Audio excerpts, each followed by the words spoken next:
खरीद फरोख्त करती है, रात को किसी को भी खरीद लेते हैं, पैसे कमाए हुए 10 साल से। तो कांग्रेस पर पैसे कहाँ हैं? कांग्रेस के पास पैसे ना है। इन्होंने लूट लिए 70 साल का हिसाब है, 70 साल का इनके पास हिसाब है, देखो वो भी लेंगे मेरा। कह रहे हैं बीजेपी ने तो केवल 10 साल लिए, कांग्रेस 70 साल से ले रखी है, यानी कि पैसे ही ना है उसके पास। पैसे कहाँ हैं? इलेक्शन के टाइम पे हमारे खाते बंद करवा देते हैं पार्टी के बीजेपी, कभी पैसा फ्रीज करा देते हैं। फ्रीज करा देते हैं, खाते फ्रीज करा देते हैं। ये तो सभी को पता है मेरे को। इटली वाला पैसा क्या होगा? इटली वाला तो इटली में ही होगा, यही हमारा वाला पैसा। दुनिया जानती है कांग्रेस को। पता कैसा है, जैसा बीजेपी आने वाला हाथी चौटाला ये सारे इकट्ठे हो जाएंगे, वो स्टैंड है यहाँ। परमिट वाली भी है, बिना परमिट वाली भी है। जीतेगा पर कांग्रेस ही इसी की जीतेगी। जीतेगी कांग्रेस। जीतेगी कांग्रेस। क्या कह रहे हैं, जीतेगी? नहीं चलो उस कंपटीशन में तो है वैसे। नहीं, चलिए कम से कम इन्होंने मान लिया कि हाँ इस बार कांग्रेस जो है कहीं ना कहीं जिस प्रकार देश में भी हालात देखे गए और इसके पूरे तमाम प्रदेशों के चुनाव में भी देखे गए, लेकिन इस बार कहीं ना कहीं लगता है कि कांग्रेस की जो नींव है वो मजबूत होती हुई दिखाई दे रही है, क्योंकि हरियाणा में जो लगातार टक्कर दिखाई दे रहा है कहीं ना कहीं बीजेपी को दे रही है, और इस बार बीजेपी की सियासत की जो कुर्सी है उसको हिला डुला सकती है, लग रहा है। नहीं चलो देख कंपटीशन में तो मानने गए, कंपटीशन में है। हम लोग हरियाणा में हैं और हरियाणा का चुनावी घमासान बार बार दिखाने का प्रयास कर रहे हैं। हालांकि किस प्रकार से इस गढ़ से दो चेहरे सदैव से चर्चा का विषय बनते हैं। पहला नायब सिंह सैनी जो अभी वर्तमान में हरियाणा के मुख्यमंत्री हैं और थे भी कह सकते हैं, हालांकि क्योंकि कुछ ही दिन बचे हैं उनके कार्यकाल को पूरा होने के भाजपा के, और कहीं ना कहीं दूसरा नाम सामने आता है तो शैलेश चौधरी का आता है जो अभी यहां से एमएलए भी है। लेकिन इस बार वोट जो है वो नायब सिंह सैनी के नाम पे पड़ेंगे यहाँ, फिर यहाँ के कैंडिडेट शैलेश चौधरी के नाम पे पड़ेंगे। तो दो चेहरे हैं, एक नायब सिंह सैनी के रिश्तेदार जी हैं और दूसरे यहाँ पे भाई कांग्रेस के प्रत्याशी के एक रिश्तेदार कह सकते हैं, मुस्लिम चेहरा है। देखिए हालांकि जो सदैव से एक जंग छिड़ता आता है धर्मवाद का, ये धर्मवाद का जंग यहाँ पे तो छिड़े या न छिड़े, लेकिन हम चुनावी घमासान छिड़ाने का जरूर प्रयास करेंगे। तो सबसे पहले क्या नाम है आपका? फरमान अली। कुरबान अली जी। फरमान अली जी हैं। और आपका? महेंद्र सैनी। महेंद्र सैनी। मजा आने वाला है और जरूर होगा। एक चीज देखो, एक नोट किया आपने, इसने सैनी क्यों लगाया है पीछे, जबकि महेंद्र सिंह है इसका नाम। अरे नहीं सैनी है। अरे बता रहे हैं कि नायब सिंह सैनी है, मुख्यमंत्री है, तो हम उनके रिश्तेदार हैं। क्या लगता है इस बार क्या माहौल है? क्लियर है कांग्रेस, वो तो बीजेपी को भी पता है, तभी यहाँ से नायब सैनी भाग गया। अरे बाप देख रहे हैं क्या आरोप और नहीं इनको तो ये तो सदा ही रोप लगाते रहे, ये तो सदा ही लगा रहे हैं रोप शुरू से ही। भाग के हमारे पास आ गया कि मन्नू बचाओ, इसलिए आपके पास बैठा लिया है। रोज आता है सवेरे 2 घंटे। क्या इस बार बीजेपी सट रही है क्या कांग्रेस में? सट कैसे, मतलब सट कैसे? अरे गठबंधन में आ रही है क्या, कि आप दोनों गठबंधन में आ गए हैं इस टाइम? हमारा तो भाईचारा है, हमारे बीच में कोई नहीं, हम हंसी मजाक ठीक है, ये हमारा बड़ा भाई है। क्या कह रहे हैं, वही सवाल आपसे भी रहेगा, क्या माहौल है इस बार? नहीं माहौल तो चलो पब्लिक का है तो देखते हैं, चलो वैसे तो हमें तो बीजेपी के सपोर्ट रहे। हाँ लेकिन पता है कि आती नहीं आएगी, नहीं बिल्कुल आएगी। नहीं आएगी। अगर ये बीजेपी का सपोर्टर आता तो उसके ऑफिस में बैठा होता, ये छुप के इधर बैठा। हाथी से डर गए बीजेपी वाले। अच्छा आप हाथी वाले हैं क्या भाई? ओ ये देखिए आप। वैसे तो कांग्रेस एक नंबर पर है यहाँ, एक नंबर पर कांग्रेस। बीजेपी तो खत्म। Bye bye bye bye. Nayab Singh Saini लाल है नारायणगढ़ के, झंडा गाड़ के जाएंगे कह रहे हैं। ऐसा है, कैमरा उधर घुमा, ये लालों का शहर है, देखो जरा घुमाइए भाई, ये लालों का शहर है। हाँ रात को पुलिया पड़वा दी, गंदगी के ढेर लग रहे, लालों का शहर है ये। जी नायब सैनी के हाल में आए हो। ये कौन सी पुलिया तोड़ के गई? ये पुलिया हमारी टैक्सी स्टैंड की पुलिया थी, रात को पाड़ के चले गए हमने सवेरे। सरकारी टैक्सी स्टैंड है या नहीं प्राइवेट है, तो प्राइवेट है तो प्राइवेट है, लेकिन चलो आपके नायब सिंह सैनी जी कोई सरकारी स्टैंड ना दिए इन लोगों को? नहीं पता क्या है, एक्चुअली यहाँ प्राइवेट गाड़ियां हैं वैसे ज्यादा, परमिट वाली थोड़ी कम है, इसलिए वैसे ना। पता कैसा है, जैसा बीजेपी आने वाला हाथी चौटाला ये सारे इकट्ठे हो जाएंगे, वो स्टैंड है यहाँ। परमिट वाली भी है, बिना परमिट वाली भी है। जीतेगा पर कांग्रेस ही इसी की जीतेगी। जीतेगी कांग्रेस। जीतेगी कांग्रेस। क्या कह रहे हैं, जीतेगी?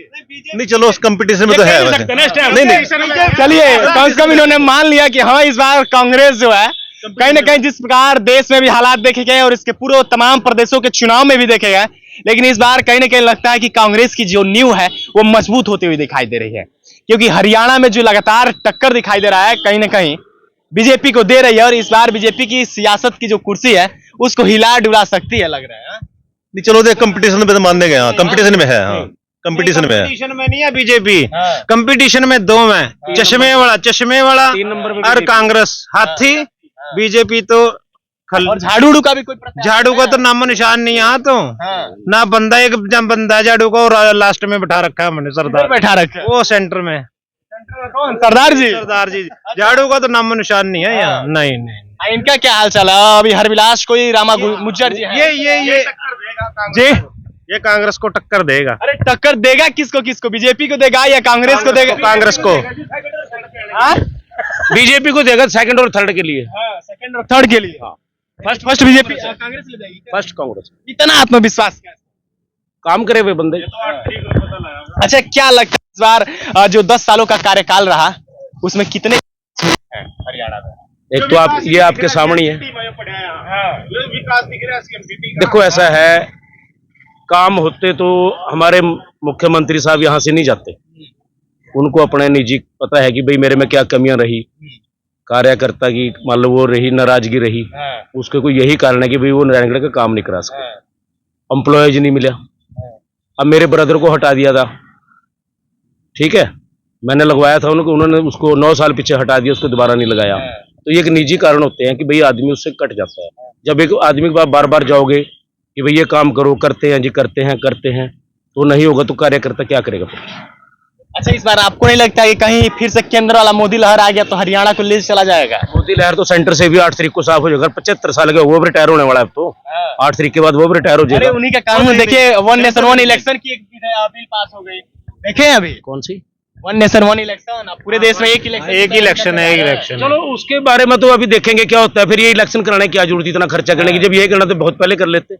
29 में होगा अच्छा ये। क्या लगता है ये 1 नेशन 1 इलेक्शन जो पूरे देश में एक चुनाव कराने की कोशिश की जाएगी, ये सही है या गलत है? कांग्रेस वाले क्या सोचते हैं? नहीं, इसमें ठीक है, खर्चा बचता है, टाइम बचता है, कोई दिक्कत नहीं इसमें। इसके हक में हम कांग्रेस सपोर्ट करेगी? सपोर्ट के लिए खर्चा बचता है, इसमें कोई दिक्कत नहीं है। इसमें मान लो एम्प्लॉयज भी बचता है, खर्चा बचता है, एक ही दिन में सारे काम हो जाए, ये अच्छी बात है, कोई दिक्कत नहीं इसमें। हमें वोटर को भी फायदा है। लेकिन गवर्नमेंट से एक रिक्वेस्ट करेंगे, अगर ये 1 नेशन 1 कराना है, 1 इलेक्शन कराना है, तो इसको मई जून में ना कराया जाए, वोटर की प्रतिशत कम होती है। इसको अक्टूबर नवंबर में कराने की कोशिश की जाए। अच्छा वोटों की प्रतिशत की आप बात करें, क्यों मई जून में वोटों की प्रतिशत जो है वो कम हो जाती गर्मी है? में कोई आदमी लाइन में लगना नहीं चाहता, 1:30-2 बजे चक्कर आते हैं, कोई बीमार नहीं आता घर से, इसमें वोटिंग परसेंटेज घटती है। आपके अनुसार कब कराना चाहिए? अक्टूबर नवंबर। और अभी का वोटिंग प्रतिशत क्या रहेगा इस बार हरियाणा के चुनाव में? हरियाणा का मिनिमम 65। यानी कि पिछले चुनाव में जो कांग्रेस थी वो लगभग 31 सीटें जीत के गई थी, इस बार क्या लगता है कितने सीटें लाएगी? 55-60 आ जाएगा बिल्कुल पक्का। अरे उस बार भी तो बीजेपी आ गई थी, 40 सीटें अकेले उसने ला रखे थे। खरीद फरोख्त करती है, रात को किसी को भी खरीद लेते हैं, पैसे कमाए हुए 10 साल से। तो कांग्रेस पर पैसे कहाँ हैं? कांग्रेस के पास पैसे ना है। इन्होंने लूट लिए 70 साल का बीजेपी। हिसाब है, 70 साल का इनके पास हिसाब है, देखो वो मिलेंगे मेरा।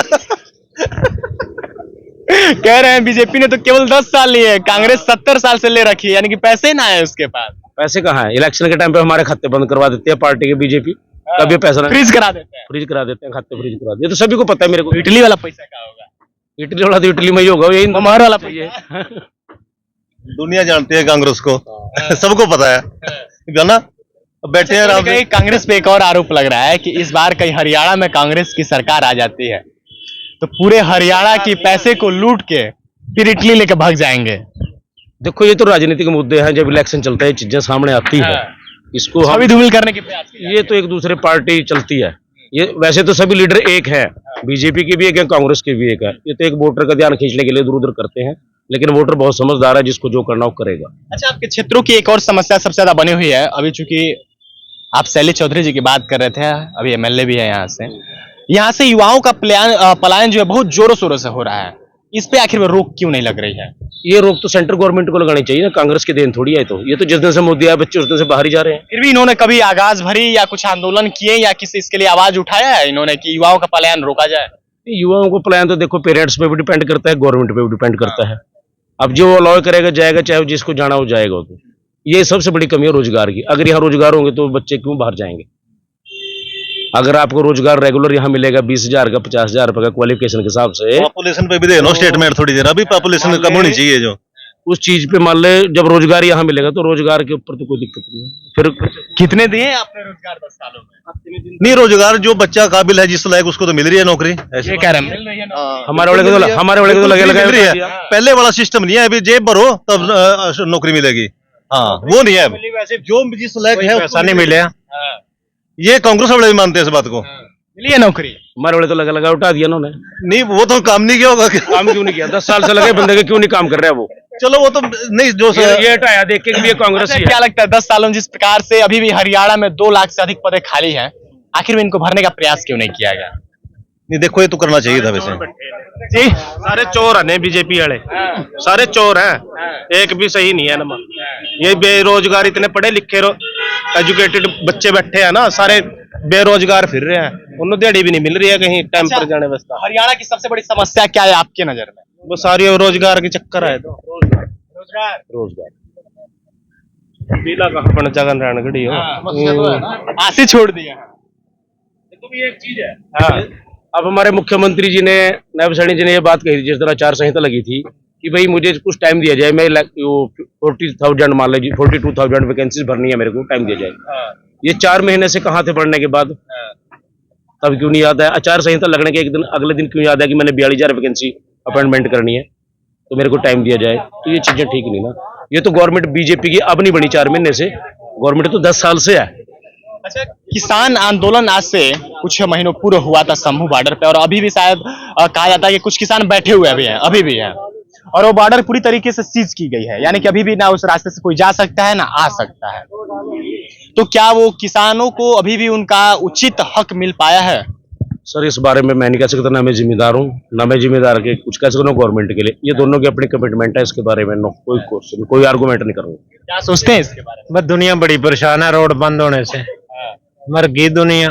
पर रोड खुलना चाहिए, जिम्मेदार का हक मिले ना मिले कमिटमेंट करके दोनों को उनके रोड खोल देना चाहिए, क्योंकि इसमें ऐसा है जैसे हम गाड़ी चलाते हैं, टैक्सी चलाते हैं, कोई पेशेंट जाना है, कोई इमरजेंसी जाना है, उसके लिए बड़ी प्रॉब्लम है। अच्छा, आप लोग गाड़ी चलाते हैं, एक कानून कुछ दिनों पहले प्रयास किया गया था, उसको विधायक पास कर रहे हैं कि हिट एंड रन का, उसके बारे में क्या सोचते हैं आप लोग? वो कानून गलत है। क्यों? कैसा मतलब? वो जैसे कोई 10 साल की सजा होनी ड्राइवर को, कोई जो 7 लाख जुर्माना। नहीं नहीं, वो गलत है, इतना ना होना चाहिए। जेपी वाले खुद के कानून को मान रहे हैं कि वो गलत है। नहीं, ज्यादा मतलब कोई अफोर्ड कर सकता है, कोई प्रोफेशन के नहीं। हिसाब से गलत है ना, कोई भी प्रोफेशन है। कल को आप है, आप घर के जिम्मेदार हैं, मैं ड्राइवर हूं, कल को मेरा बच्चा भी स्कूटी चलाएगा, तो घर वाले पे इतने पैसे होते वो क्यों करते? 10-10 लाख रुपए ऐसे 10-10 साल के जज हो गए, फिर तो परिवार खत्म हो गए। ये तो एक तानाशाही होगी ना, ये तो जेल में भर जाएंगे पीछे, तो फिर औरतें तो वेश्यावृत्ति पे चली जाएंगे काम करने के लिए। ये कानून तो सबके लिए ना, नेताओं के जो लड़के हैं उनके लिए भी है। उनको नहीं होता कुछ भी, उनको तो रात को, अभी आपने मुंबई में देखा क्या हुआ, 8 दिन पहले मर्सिडीज में बंदा मारा, ड्राइवर मालिक बदल दिया, ड्राइवर ही दिखा दिया उसमें। यानी कि जो नियम और कानून है केवल गरीबों को सताने के लिए है, अमीरों के लिए कुछ। उनके तो बंदे रात को चेंज हो जाते हैं, पुलिस प्रशासन भी बंदे चेंज कर देता है रात को, कि तो बंदा था ही नहीं, उसको तो मेडिकल भी नहीं होता, शराब पिए कि न शराब पिए, कि तो बंदा ही नहीं था। चेहरे भी गायब और आदमी भी गायब। आदमी सब कुछ गायब है। ये सब गरीबों के लिए ये कानून, ये चीज। अच्छा, अगर इस बार आपकी सरकार आती है, चलिए मान लेते हैं कि आपने कहा कि 100% गारंटी है कि आएगी, तो क्या विकास करेगी इस नारायण में? पहला कौन सा मुद्दा रहेगा जिस पर कार्य करेगी? नारायणगढ़ के हम तो हरियाणा की बात करेंगे जी। रोजगार दो बच्चों को, ये बच्चे बाहर जाने से बच्चे, पेरेंट्स बुजुर्ग पीछे रह जाते हैं अकेले। अब कोई बच्चा 50 लाख कर्जा उठा रहा है, कोई कितना उठा रहा है, बाहर जा रहे हैं, बाहर जाके कोई हादसे भी हो रहे हैं, पीछे आने पेरेंट्स को बड़ी दिक्कत है। अभी आपने देखा हरियाणा में लाडवा साइड में कितने बच्चे, कुरुक्षेत्र साइड कितने गए। ये चीजें लाडवा की बात कही तो कहीं ना कहीं कांग्रेस में अभी युद्ध छिड़ा हुआ है, और रणदीप सुरजेवाला अलग मुख्यमंत्री के लिए परेशान है, भूपेंद्र हुड्डा अलग परेशान है। नहीं, ये आपकी अमित शाह आए थे कुछ दिनों पहले, अपने रैली में बोला था। देखो अमित शाह जी तो खैर चलो, उनके लिए बारे में तो हम क्या कहते हैं, लेकिन सीएम की किसी के लिए कोई नहीं है। जो पार्टी हाईकमान करेगी वही सीएम बनेगा। आपस में विचार, ये तो एक मैंने आपको पहले बोला ना कि राजनीतिक होता है ये मुद्दा, पार्टियां एक दूसरे पर आरोप। अब ये तो बीजेपी भी आ रहा है, अब इधर अनिल विज जी कह रहे हैं कि मुख्यमंत्री मुझे क्यों नहीं बनाया, मैं बनूंगा। तो ये तो हर एक पार्टी में चलता है, हर एक आदमी कुर्सी की चाह होती है, लेकिन वो तो हाईकमान करता है, किसी भी पार्टी का हाईकमान है, वही डिसाइड करते हैं कि मुख्यमंत्री कौन बनेगा। ये तो कार्यकर्ताओं के बीच में, वोटर के बीच में वो भ्रम फैलाने की बात है। हालांकि इस बार हरियाणा की सत्ता में कौन सी पार्टी आएगी और फिर उस पार्टी में कौन चेहरा आएगा, कहीं ना कहीं इन दोनों पार्टियों में सियासी घमासान जो है लगातार छिड़ा हुआ है। बीजेपी की बात करें तो कहीं ना कहीं मनोहर लाल खट्टर और नायब सिंह सैनी, और अनिल लगातार जो लगे हुए हैं मुख्यमंत्री पद की दावेदारी के लिए। और वही बात की जाए कहीं ना कहीं कांग्रेस में, तो कांग्रेस में भी 2-3 चेहरे हैं, यानी कि बात की जाए तो रणदीप सुरजेवाला की, और वही कहीं ना कहीं बात की जाए तो भूपेंद्र हुड्डा, और उसके साथ तमाम 2-3 चेहरे ऐसे भी हैं जो मुख्यमंत्री के लिए दावा ठोके हुए हैं। लेकिन इस बार पार्टी की जो हाईकमान है वो किनको मुख्यमंत्री चयनित करेंगे और वो मुख्यमंत्री कितना हरियाणा का विकास करेंगे, ये चीजें सबसे महत्वपूर्ण है। हालांकि हरियाणा में इस आने वाले 5 तारीख को मतदान होंगे और इस मतदान में कौन सी पार्टी विजय का सरताज पहन के इस हरियाणा की कुर्सी पे बैठेगी, बाकी हम लोग तमाम ऐसे विधानसभाओं में, गांवों में और लोगों के बीच जाने का प्रयास करेंगे और दिखाने का यह भी प्रयास करेंगे कि कितनी जनता खुश है या फिर कितनी जनता नाराज है। जय हिंद।